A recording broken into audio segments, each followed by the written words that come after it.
नमस्कार, आदाब, red mic दुनिया में आपका स्वागत है। आज हम बात करेंगे ज़ोहरान ममदानी की।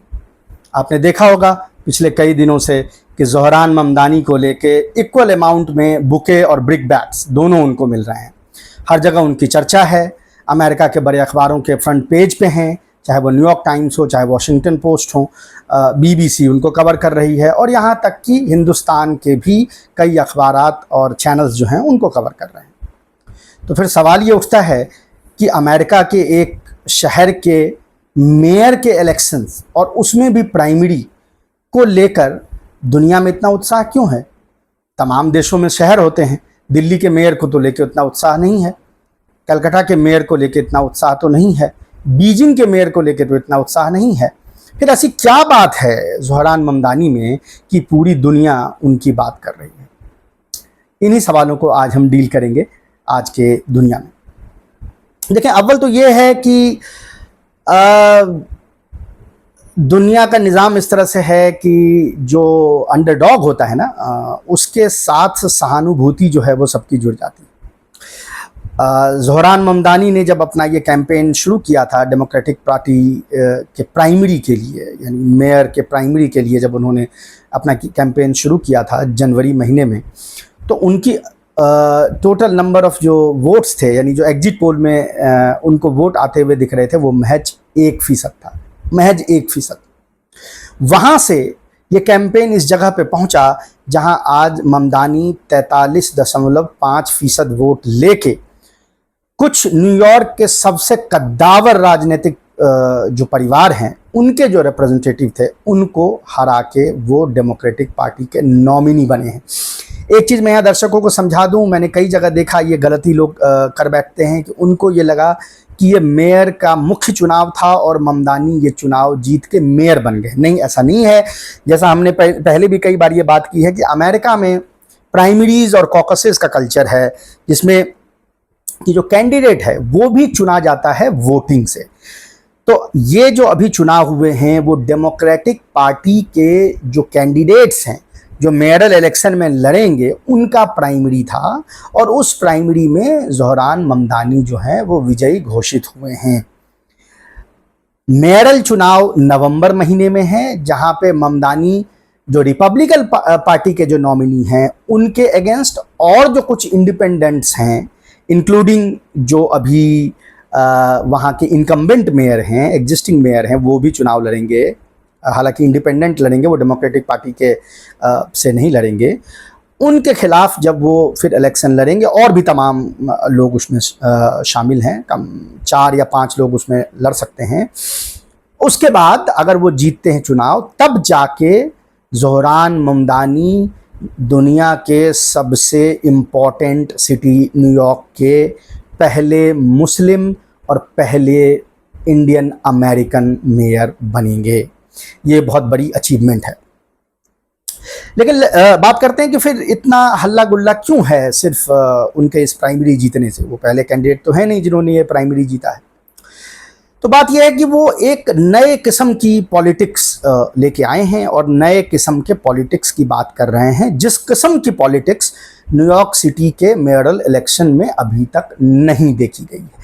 या डेमोक्रेट पार्टी का जो एक लेफ्ट विंग फैक्शन है, जिसमें कि बर्नी सैंडर्स और अलेक्जेंड्रिया कॉर्टेज और ये तमाम लोग जो हैं उसमें शामिल हैं, उनका जो एक पॉलिटिक्स है, उस पॉलिटिक्स को एक नया सितारा यहाँ मिलता हुआ नज़र आ रहा है। पहले तो ये जान लेते हैं कि ज़ोहरान है कौन। ज़ोहरान ममदानी की उम्र 33 साल है और वो जो स्टेट असेंबलीमैन हैं, यानी स्टेट असेंबली जो होती है न्यूयॉर्क की, उसके असेंबलीमैन हैं। वहीं वो पिछले 4 सालों से उसको रिप्रेजेंट कर रहे हैं। ज़ोहरान की जो माँ हैं वो मशहूर Indian Punjabi film maker Meera Nair हैं, जिनके फ़िल्मों के बारे में मुझे ज़रूरत नहीं है बताने की अपने दर्शकों की वो कितने उनके फ़िल्म मकबूल होते हैं और उन्होंने कई अवार्ड्स जो हैं दुनिया भर में जीते हैं। ज़ोहरान के फादर जो हैं वो इंडियन गुजराती शिया मूल के लेकिन युगांडा के नागरिक एकेडमिशियन महमूद ममदानी हैं ज़ोहरान जो हैं वो पैदा हुए युगांडा में, लेकिन जब 7 साल के थे तो वो न्यूयॉर्क आ गए और तब से उन्होंने अपनी सारी पढ़ाई लिखाई जो है वो अमेरिका में की है।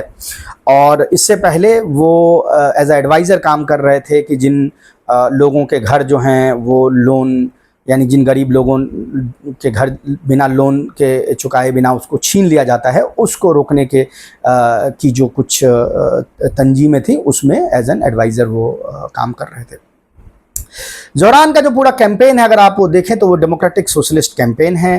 3 प्राइमरी मुद्दे हैं जिस पे वो जो है ये चुनाव लड़ रहे हैं। ये 3 प्राइमरी मुद्दे क्या हैं? Freeze the rent, free buses और a city you can afford. तो बेसिकली अफोर्डेबिलिटी, हमने पहले भी अपने प्रोग्राम्स में कई बार यहाँ डेड माइक में इस बात पे बात की है कि अमेरिका में कॉस्ट ऑफ लिविंग क्राइसिस और अफोर्डेबिलिटी की जो क्राइसिस है वो बड़ी क्राइसिस बनती जा रही है।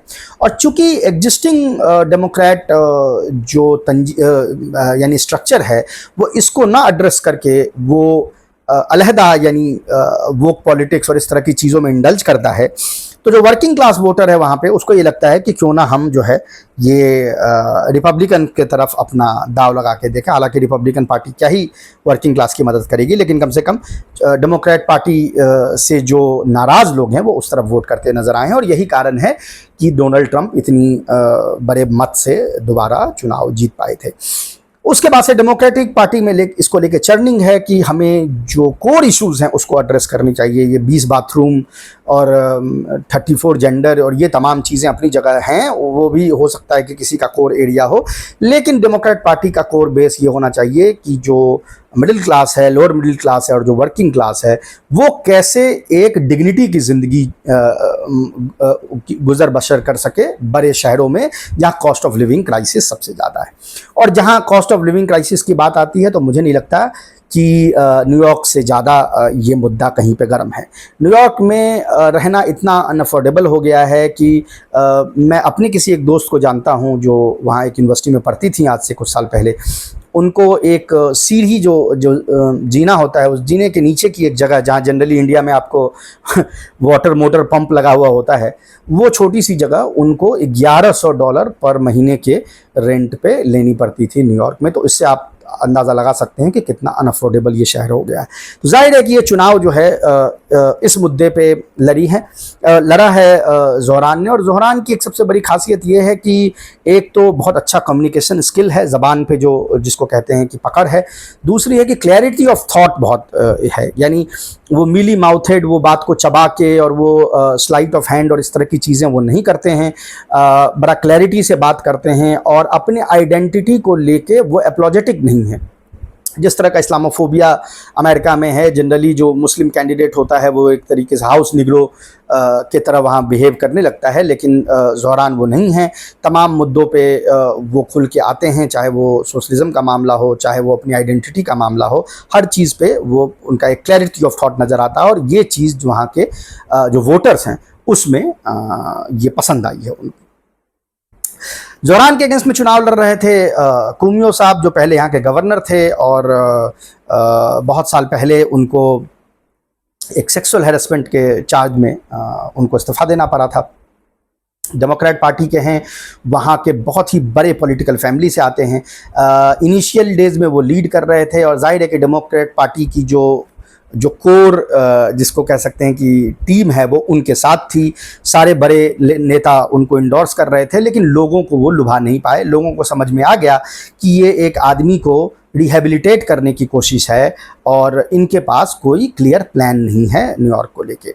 और इसीलिए वो एक बड़ा तबका ज़ोहरान ममदानी के तरफ जो है वो टर्न कर गया। इनफैक्ट अगर आप वोटिंग के नंबर्स को देखेंगे तो जो 5 जो बरो, जिसको हम बरो कहते हैं न्यूयॉर्क में, वो जो 5 बड़े बरोज़ हैं उसमें से कुमियो ने ब्रॉन्क्स और स्टैटन आइलैंड तो जीता, लेकिन इसकी पॉपुलेशन कम है। और ममदानी क्लियरली ब्रुकलिन, मैनहट्टन और क्वींस, ये जो 3 बड़े बरोज़ हैं वहाँ पे वो जीतते नज़र आए।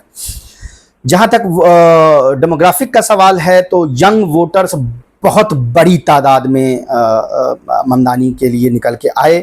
हालांकि ब्लैक वोटर्स में अभी भी और जो यहूदी वोटर्स हैं उसमें अभी भी कुमियो का यानी उनकी पकड़ जो है वो ज़्यादा देखी गई है।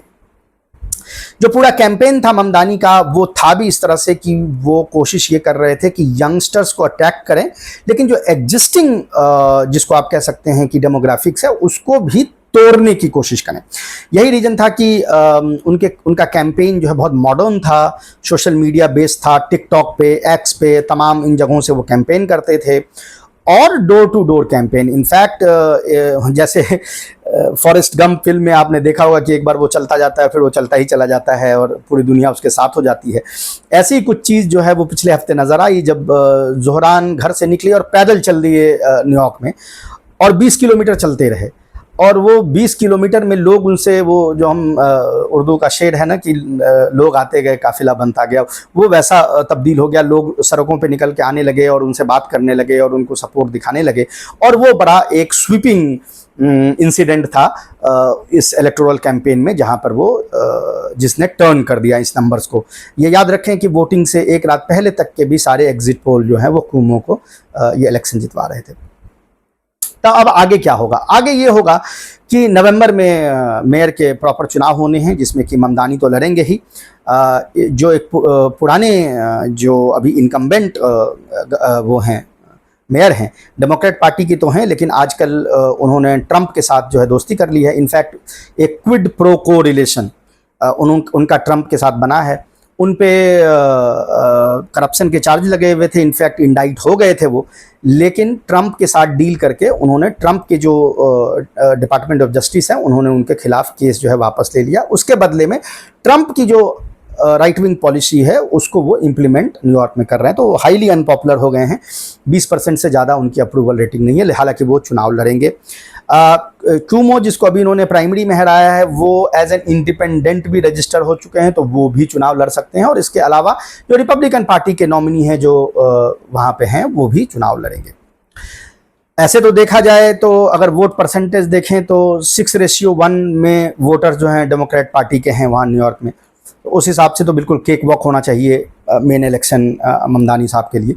लेकिन चूंकि ये डेमोक्रेट पार्टी के भीतर से भी वो विरोध आएगा और प्राइमरली जो उनका जो कॉर्पोरेट लॉबी है, क्योंकि इन्होंने कॉर्पोरेट टैक्स बढ़ाने की बात की है और रेंट को फ्रीज करने की बात की है, तो अब नवंबर में जाके मेयर के चुनाव होने हैं और रास्ता इतना आसान नहीं है। क्यों नहीं है?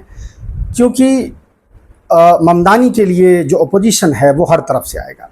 डेमोक्रेट पार्टी के अंदर से आएगा कि उसकी जो कॉर्पोरेट लॉबी है डेमोक्रेट पार्टी के अंदर में, और जो मेन स्ट्रीम डेमोक्रेट्स हैं वो उनका विरोध करेंगे, क्योंकि उनकी जो एक सत्ता बनी हुई है डेमोक्रेट पार्टी पे, जिसको कि लेफ्टिस्ट फैक्शन जो है वो तोड़ने की कोशिश कर रहा है, वो ख़त्म हो जाएगी। लेकिन वहीं दूसरी तरफ जो ये एनजीओ टाइप के जो वो एक्टिविस्ट हैं उनसे भी ये है कि वो भी कोशिश करेंगे कि इस चुनाव को किसी तरह जो है सबोटाज करने की। तो अब ज़रूरत ये है कि फोकस जो है वो मुद्दे पे रहे और नवंबर में जाके चुनाव सही तरीके से वो जीत जाएं। जब तक चुनाव नहीं होते नवंबर के, तब तक कहना बहुत मुश्किल है। There are many a miss between the cup and the lips. लेकिन देखते हैं कि फिर नवंबर में किस तरह से डेमोक्रेट पार्टी की पॉलिटिक्स जो है वो चेंज होती है। तब तक के लिए नमस्कार।